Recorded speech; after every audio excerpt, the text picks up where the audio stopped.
हम चलते हैं कि बायोलॉजी में सबसे ज्यादा इंपॉर्टेंट यूनिट्स कौन सी हैं। सो अगर आप बायोलॉजी की बात करेंगे, सबसे ज्यादा important number 1 is human physiology. Number 1 is human physiology. तो ह्यूमन फिजियोलॉजी वो यूनिट है जो सबसे ज्यादा क्वेश्चंस जिससे आते हैं, और मैं यहां पर 14 क्वेश्चंस लिख रहा हूं। Obviously this number can be +-1। तो 14 क्वेश्चंस किससे आ सकते हैं? ह्यूमन फिजियोलॉजी, 7 चैप्टर हैं, यूनिट 5 आपकी क्लास 11th की, और नेचुरल भी है। नेचुरल भी है। Physiology is the normal functioning of the organs. So आप normal functioning of the organs को अब 12th में पढ़ेंगे, और 12th से थोड़ा हायर लेवल पे फर्स्ट ईयर एमबीबीएस में पढ़ेंगे, और फर्स्ट ईयर एमबीबीएस में जब आपको नॉर्मल फंक्शनिंग समझ में आ जाएगी तो वो सेकंड ईयर में आपको पैथोलॉजी पढ़ाएंगे कि इसमें डिजीज क्या हो सकती है। लेकिन डिजीज समझने के लिए पहले आपको नॉर्मल फंक्शनिंग आनी चाहिए, फिर आपको वो डिजीज पढ़ाएंगे। जब आप पैथोलॉजी खत्म कर लेंगे फिर आपको वो थर्ड ईयर से मेडिसिन पढ़ाएंगे कि इसका ट्रीटमेंट क्या है। ये फ्लो है एजुकेशन का मेडिकल स्कूल के अंदर, और इसकी शुरुआत 12th से हो जाती है। क्योंकि आपने मेडिकल कैरियर को चूज किया है, so you should be very very comfortable in human physiology. अगर आपको ह्यूमन फिजियोलॉजी बहुत बुरी लगती है, बहुत घबराहट होती है, so think about the choice of the career as well, because once you are going into the medical college you will always be reading about only human beings। अब कॉकरोच नहीं पढ़ना है, जिम्नोस्पर्म नहीं पढ़ना है, एंजियोस्पर्म एल्गी नहीं पढ़ना है सेलेक्ट होने के बाद में। इसीलिए ये जो यूनिट है वो सबसे ज्यादा इंपॉर्टेंट है। अब देखिए, ह्यूमन फिजियोलॉजी में कायदे में ह्यूमन रिप्रोडक्शन भी जुड़ना चाहिए। Human reproduction is also human physiology, और इसमें ह्यूमन हेल्थ एंड डिजीज जो एक चैप्टर है, अगर वो जुड़ जाए, then we are looking at around 20 questions. Now this is 20 plus question. This is a huge number. This is a huge number out of the 90s. So आपको ये समझ में आ गया कि आपकी पहली प्रायोरिटी कहां पर है। ये वो यूनिट है जो सबसे ज्यादा आती है। देखिए, बायो में आप ये नहीं कर सकते हैं कि इस यूनिट को छोड़ दें या उस यूनिट को छोड़ दें। It is a high scoring game. Cut off जो है ऊंची जाती है। इसलिए बायोलॉजी जैसे सब्जेक्ट में जितना ज्यादा आप पढ़ सकते हैं उतना अच्छा है, ताकि आपको एक क्वेश्चन फिजिक्स या केमिस्ट्री में मिल जाए। इसके बाद जो दूसरे नंबर की यूनिट मैं आपसे कहूंगा वो ecology. Ecology we are looking at 10 questions. 4 chapter हैं, we are looking at 10 questions. Obviously this would be +-1। और एक चीज मैं आपको इंश्योर कर रहा हूं कि अगर इकोलॉजी में 10 क्वेश्चन आए तो 9 बिल्कुल लाइंस ऑफ एनसीईआरटी होंगे। बिल्कुल एनसीईआरटी की लाइंस होंगी। Montreal protocol, Amrita Devi Bishnoi award, deforestation और झूम कल्टीवेशन। मैं एक चैप्टर के आपको नाम याद दिला रहा हूं। अब ये क्वेश्चन रिपीटेडली आते हैं। कैटालिटिक कन्वर्टर का क्या काम है, इलेक्ट्रोस्टैटिक प्रेसिपिटेटर अहमद खान ने क्या किया, ऑर्गेनिक फार्मर रमेश चंद्र डागर के बारे में पूछ सकते हैं, और रेडियो एक्टिव वेस्ट को किस तरह से खत्म करना चाहिए। इसी तरह से सैनिटरी लैंडफिल, ये सारी चीजें ये आनी ही है। आप देखेंगे हर साल ये क्वेश्चन आता है। बहुत सारे क्वेश्चंस करीब तय हैं जो आने हैं, और इन क्वेश्चंस को हम कभी भी अफोर्ड नहीं कर सकते कि इनमें हमारी गलती हो जाए। सो पहले मैंने आपसे कहा ह्यूमन फिजियोलॉजी, फिर मैंने आपसे कहा इकोलॉजी। इकोलॉजी को मैंने इस टाइम इसलिए भी कहा, जैसा मैंने अभी आपको बताया, कि बहुत सारी इकोलॉजी बिल्कुल डायरेक्ट किससे आएगी, एनसीईआरटी से। सेकेंडरी प्रोडक्टिविटी किसे कहते हैं, पायनियर स्पीसीज हेरार्च में कौन है, पायनियर स्पीसीज हाइड्रार्च में कौन है, कौन सा पिरामिड सीधा होता है, कौन सा पिरामिड उल्टा होता है, लॉजिस्टिक ग्रोथ कर्व में कैरिंग कैपेसिटी किसे कहते हैं, जे शेप्ड कर्व कैसा है, एडेप्टेशंस के बारे में पूछ सकते हैं। हाई अल्टीट्यूड पे क्या है एडेप्टेशन होता है जब कोई आदमी हाई अल्टीट्यूड पर माइग्रेट कर जाए। इसके अलावा वो जो commensalism, predation, parasitism, amensalism, commensalism, mutualism, वो जो मेडिटेरेनियन ऑर्किड का आपके एग्जांपल दिया हुआ, सूडो कॉपुलेशन और मिमिक्री का, ये सारी की सारी चीजें, इनमें से क्वेश्चन आना ही आना है बेटे, आना ही आना है। बायोडाइवर्सिटी में वो आपसे पूछ सकते हैं कि कौन कौन से रीजन्स जो हैं इंडिया में, जो 3 बायोडाइवर्सिटी के हॉटस्पॉट्स हैं, उनमें कौन कौन से, और आप उठा के देखिए, मेरी बात को कंफर्म कीजिए आपके सामने। अगर प्रीवियस ईयर पेपर्स हैं तो आप देखिए कि पिछले 10 साल में कितनी बार ये पूछा है कि एक्स सीटू कंजर्वेशन और इन सीटू कंजर्वेशन के कौन कौन से एग्जांपल्स हैं। आप देखिएगा, हो सकता है पिछले 6 बार में 4 बार पूछा हो।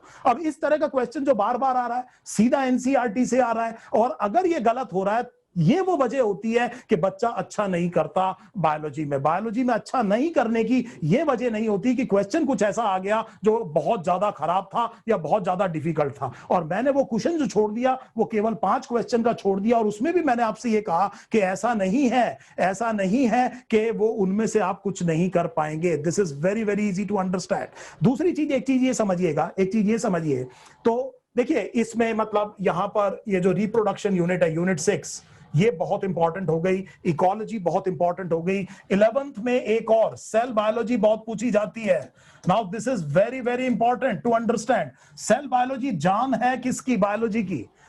So all living organisms are made up of cell and the material. So say for example unicellular organism भी सेल का बना है, मेरी बॉडी में 50 ट्रिलियन सेल हैं, लेकिन मुझे सेल की फंक्शनिंग आनी चाहिए। So rightly they are asking a lot of questions on cell biology. So ये सेल बायोलॉजी आपको एक बार जरूर देख लेनी चाहिए, क्योंकि यहां से 10 क्वेश्चंस आ सकते हैं। अक्सर देखा यह गया है कि जो बायोटेक है और प्लांट फिजियोलॉजी है, इनमें 4, 5, 6 क्वेश्चंस आते हैं। हालांकि प्लांट फिजियोलॉजी में वो ज्यादातर कम क्वेश्चन क्यों पूछते हैं, ये मेरे लिए थोड़ा सा एनिग्मा है। मेरे हिसाब से ये काफी इंपॉर्टेंट यूनिट है, लेकिन कम रिप्रेजेंटेशन मिलता है इसका देखने को नीट एंट्रेंस एग्जाम में। प्लेजेंट सरप्राइज ये था कि 2019 में 2018, 17, 16 से थोड़े ज्यादा क्वेश्चन प्लांट फिजियोलॉजी से पूछे थे। सो एक तो ये चीज याद रखिए। तो इसके अलावा जो बाकी यूनिट्स हैं जैसे फैक्चुअल यूनिट्स हैं, उसमें स्ट्रेट फॉरवर्ड क्वेश्चन आएगा। पहली और दूसरी यूनिट क्लास 11th की, जो living world, biological classification, plant kingdom, animal kingdom, morphology, anatomy, structural organisation in animals, this is not conceptual, this is primarily factual thing. I should say they ask only the facts from this particular thing, और यहां से 17 से 18 question दोनों unit से आ सकते हैं। ये questions को सबसे पहले अपनी जेब में कीजिए, बहुत आसान है, केवल एनसीईआरटी बेस्ड क्वेश्चंस आएंगे यहां से। फिर मैंने आपसे कहा कि अगर 17 क्वेश्चंस आएंगे तो 16 बिल्कुल एनसीईआरटी से होंगे, 18 आएंगे तो 17 बिल्कुल एनसीईआरटी से आएंगे। बार बार मैं आपको समझा रहा हूं कि आपके लिए बहुत इंपॉर्टेंट है एनसीईआरटी से बाहर बहुत ज्यादा बायोलॉजी का पेपर नहीं आएगा। This is very very important. और एक चीज और है, ये जो मैंने फर्स्ट और सेकंड यूनिट की बात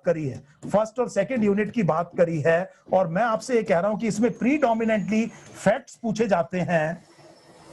तो देखिए बेटे, देखिए 2 तरह की बायोलॉजी, इसको थोड़ा समझिएगा।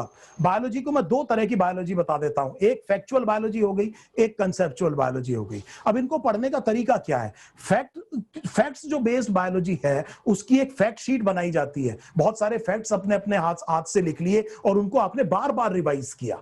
सो आप रटने की कोशिश नहीं कर रहे हैं, बार बार उन्हीं फैक्ट्स को पढ़ने की कोशिश कर रहे हैं। ये वही पोयम है जैसे बचपन में आपने ट्विंकल ट्विंकल लिटिल स्टार सीखी थी और कई बार लोगों को सुनाया, वो आज तक आपको याद है। So revision and recall, that means आप यूज कर रहे हैं हिपोकैम्पस को। It is converting short term memory into long term memory. I am giving you a scientific explanation for memory. So अगर आप इसे रिवाइज और रिकॉल करेंगे, रिकॉल का मतलब है किसी को सुनाएंगे, तो ये बड़ी आसानी से आपको याद हो जाएगा। बहुत कम टाइम में, एग्जाम से जस्ट पहले अगर आपने ये यूनिट छोड़ी हुई है कि एक दिन पहले सारे के सारे फैक्ट्स देख लेंगे, तो दिमाग में कंफ्यूजन क्रिएट होगा। सो इसका मतलब ये हुआ है कि इनकी फैक्ट शीट्स तो आज से ही और दिन में एक बार कम से कम 6-7 दिन में देख लीजिए। केवल आधा घंटा लगाइए, ज्यादा टाइम नहीं लगाना है इसके अंदर। This is how you prepare factual biology.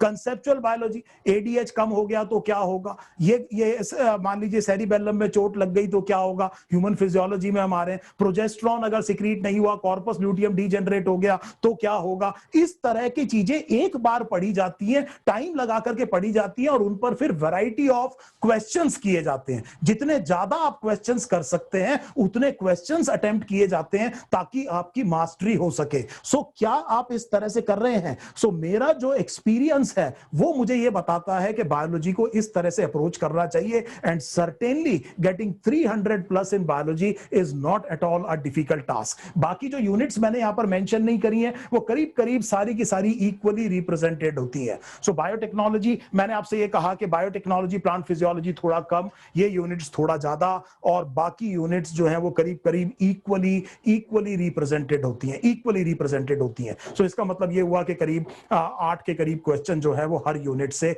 आप एक्सपेक्ट कर सकते हैं। सो आई होप आपको समझ में आ गया कि पेपर का स्ट्रक्चर कैसा होता है। और फिर मेरे को लगता है अब तो मुझे कॉपीराइट करा लेना चाहिए इस चीज को। मैं फिर आपसे कह रहा हूं कि इस टाइम पर please limit yourself only and only to NCERT.